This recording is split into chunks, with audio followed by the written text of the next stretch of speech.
नमस्कार। स्वागत है आप सभी का द दिल्ली डायलॉग्स पर। मैं हूं आपका मित्र चंद्रशेखर। आज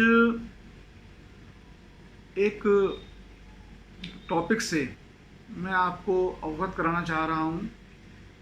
वो है भारत के अंदर फैलता हुआ मजारों का मकड़ जाल।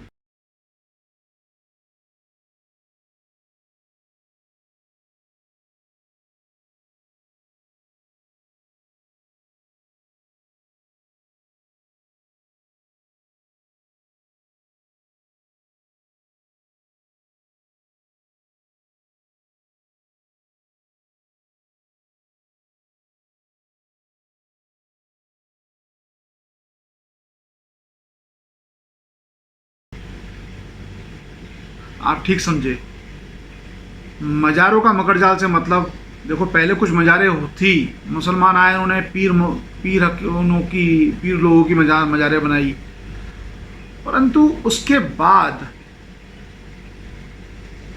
जगह जगह पिछले 20 साल के अंदर, 20 साल क्या माने, 1995 के बाद, ज़्यादा 1995 से लेके अब तक जगह जगह गली कूचे, सरकारी जगहों पे, सड़कों पे, रोडों पे, रेलवे स्टेशनों पे, बस अड्डों पे मज़ारें बनी हुई हैं।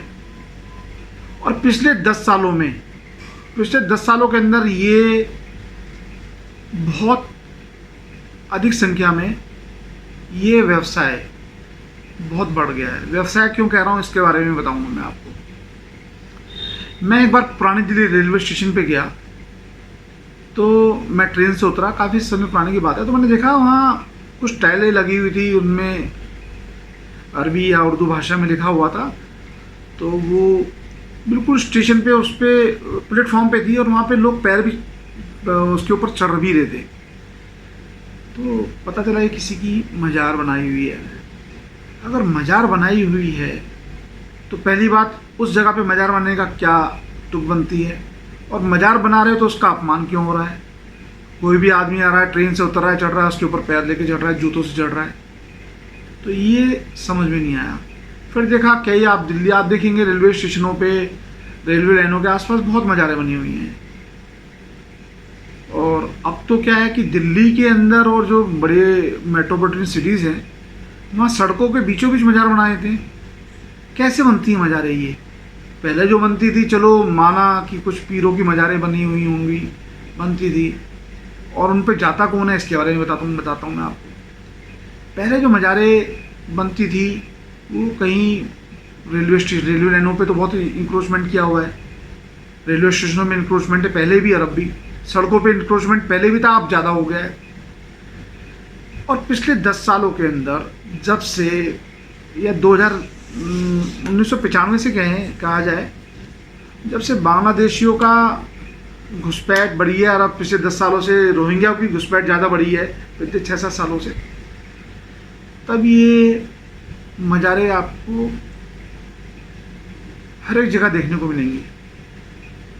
अभी एक अंधेरिया मोड़ पर एक युवती ने, उनको नमन करता हूँ मैं, उस बहन को, उन्होंने बड़ी वीरता का परिचय देते हुए, आत्मविश्वास का परिचय देते हुए अपना कर्तव्य निभाया, और बीचों बीच सड़क पर एक मज़ार बनी हुई थी, वहाँ से उसको पत्थर वगैरह उस पर से हटाए।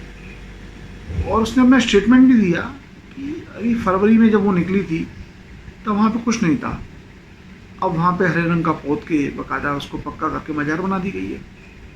हालांकि कुछ युवक इकट्ठे हो गए, मुसलमान युवक इकट्ठे हो गए, और उन्होंने विरोध किया, परंतु उसने कुछ लोगों का साथ लेके उसको वहाँ से हटाने का प्रयत्न किया।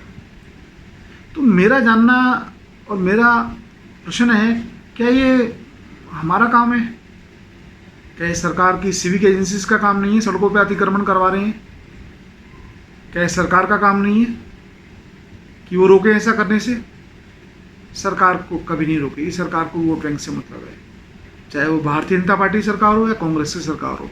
जब भारतीय जनता पार्टी सरकार नहीं रोक रही, तो कांग्रेस और आम आदमी पार्टी, सपा, बसपा, तृणमूल कांग्रेस, इनसे तो आप उम्मीद ही क्या कर सकते हैं?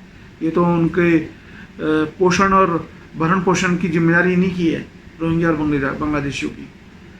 अब जानते हैं ये व्यवसाय कैसे है। जितने बांग्लादेशी और जितने रोहिंग्या अभी पिछले 10 सालों में जो मज़ारे हैं, सब पे कब्जा उनका है। वो आके जगह देखते हैं, ट्रैफिक वाली जगह देखते हैं, वहाँ सेलेक्ट करते हैं, वहाँ कुछ पत्थर रखते हैं पहले और क्रमबद्ध तरीके से आगे बढ़ते हैं। 2 दिन में पत्थर जुटाते हैं वहाँ पे, फिर उसको शेप देते हैं मज़ार की, फिर पक्का करते हैं, फिर छोड़ देते हैं, फिर पक्का करते हुए हैरिंग से पोतते हैं, फिर चादर लगा देते हैं। तो अब आप कहोगे इसमें व्यवसाय की बात क्या है? व्यवसाय की बात ये है, अब वहाँ पे लोगों का हजूम लगना शुरू होता है धीरे धीरे, अंधविश्वासी लोगों का, धार्मिक अधार्मिक लोगों का। धार्मिक अधार्मिक क्यों कह रहा हूँ भाई? हिंदू धर्म में जो लोग वहाँ जाके पूज रहे हैं वो अधार्मिक ही हुए ना, और धार्मिक जो लोग हैं, अंधविश्वासी लोग, जिनको लगता है कि वहाँ कुछ शक्ति है जो उनका काम करेगी, कुछ कल्याण करेगी, ऐसे लोगों की वहाँ भीड़ जमती है। वो जो मौलाना होता है, मौलवी होता है, या जो रोहिंग्या या बांग्लादेशी है जो मुसलमान वहाँ बैठा हुआ है, उसकी जेब गर्म करते हैं। फिर उसके बाद वहाँ पे इलाज शुरू होता है, बीमारियों का इलाज शुरू करता है। अरे वो आदमी अपने दस्त की दवाई, अपने बुखार की दवाई तो खुद ले नहीं सकता, वो तो किसी बंगाली डॉक्टर के पास जाके दवाई लेता है, वो आपका इलाज करेगा। तो उसको जाके वहाँ चादरें चढ़ती हैं, वहाँ चादर बेचने वाला बैठ जाता है, अगरबत्ती धूप बत्ती वाला बेचने वाला बैठ जाता है। वो सब मुसलमान है, कोई हिंदू नहीं है उसमें। व्यवसाय हो रहा है। तो मौलवी बैठ गया, मौलवी का चेला बैठ गया, झाड़ फूक करता है वो बैठ के, वो पैसा लेता है, डॉक्टरी करता है, पैसा लेता है, मन्नत के धागे बांधता है, वो पैसा लेता है। चादर वाला पैसे कमा रहा है, चादर चढ़ती है, और धूपबत्ती अगरबत्ती वाला पैसे कमा रहा है, फूलों की दुकान खुल जाती है, फूल चढ़ते हैं, वो पैसे कमाते हैं। तो ये व्यवसाय होता है उनका। वहाँ भूत उतरवाने और भांति भांति की बीमारियों को इलाज करने के बहाने नहीं, इलाज कराने के लिए जाते हैं। जा कौन रहा है? कोई मुसलमान वहाँ पे इलाज कराने के लिए नहीं जा रहा। ये हमारे मूर्ख, पढ़े लिखे, अपढ़ हिंदू, और ख़ास तौर से स्त्रियां, जिनको अपने सनातन संस्कृति पे तो कुछ विश्वास है नहीं, जिनको अपने योग अभ्यास पे, अपने दैनिक चर्या में तो उनको सुधार करना नहीं है, वहाँ जाके अपने बखान करती हैं जाके कि वहाँ बहुत मान्यता है, वहाँ जाके मैं इसका ये हो गया, मेरा वो हो गया। ऐसी स्त्रियाँ जाके वहाँ अपने उन लोगों को बढ़ावा देती हैं, वहाँ पूछती हैं, वहाँ पे जाके चादरें चढ़ाती हैं। सब हिंदू महिलाएं हैं, कुछ नहीं है, केवल शिकार हैं मानसिकता की, बीमार मानसिकता की महिलाएं, बीमार मानसिकता के हिंदू वहाँ जाके माथा रगड़ते हैं। कोई मुस्लिम वहाँ पे माथा रगड़ने नहीं जाता। तो इस तरीके से जो कुप्रबंधन सरकार ने किया हुआ है, जगह जगह मज़ारों का कारोबार फैल रहा है, कोई एक्शन क्यों नहीं लेती? जितनी रेलवे स्टेशन पे मज़ारें, मैं केवल मज़ारों के लिए नहीं कह रहा, अगर कोई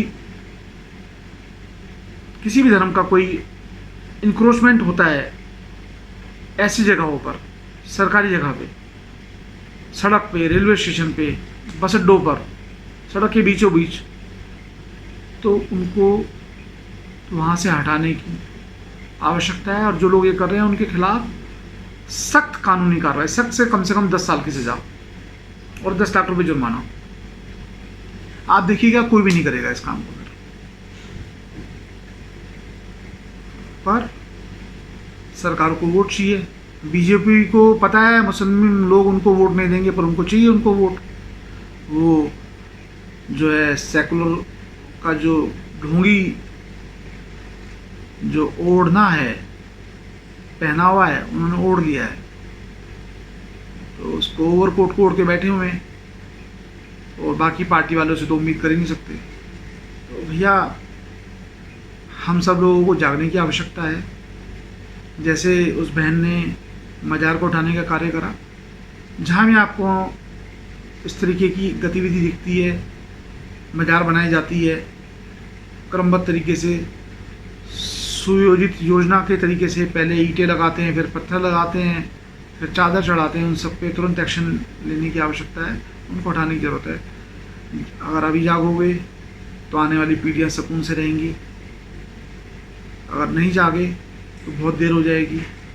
और सकून तो क्या, शायद आने वाली पीढ़ियाँ अपने आप को सनातन हिंदू ना कहें, कहने योग्य रहे ना। तो मेरा इस वीडियो के माध्यम से आप सभी को एक जन जागरण करने का उद्देश्य है कि ये जो मकड़जाल फैल रहा है इससे कैसे बचें, इसको तुरंत हटाया जाए, शिकायत की जाए, पुलिस एक्शन नहीं लेती तो मुकदमा दर्ज कराया जाए और बलपूर्वक इनको हटाया जाए अगर सरकार नहीं सुनती तो। मैं समझता हूँ मेरे द्वारा दी गई जानकारी से आप संतुष्ट होंगे। अगर आप संतुष्ट हैं तो आप इसको लाइक कीजिएगा, शेयर कीजिएगा, कमेंट्स कीजिएगा और मेरे वीडियो को जो चैनल है द दिल्ली डायलॉग्स इसको सब्सक्राइब कीजिएगा और बेल आइकन को हिट ज़रूर कीजिएगा, क्योंकि मेरे द्वारा जो आने वाली वीडियो है उसकी नोटिफिकेशन आप तक पहुँचती रहेंगी। तब तक के लिए नमस्कार।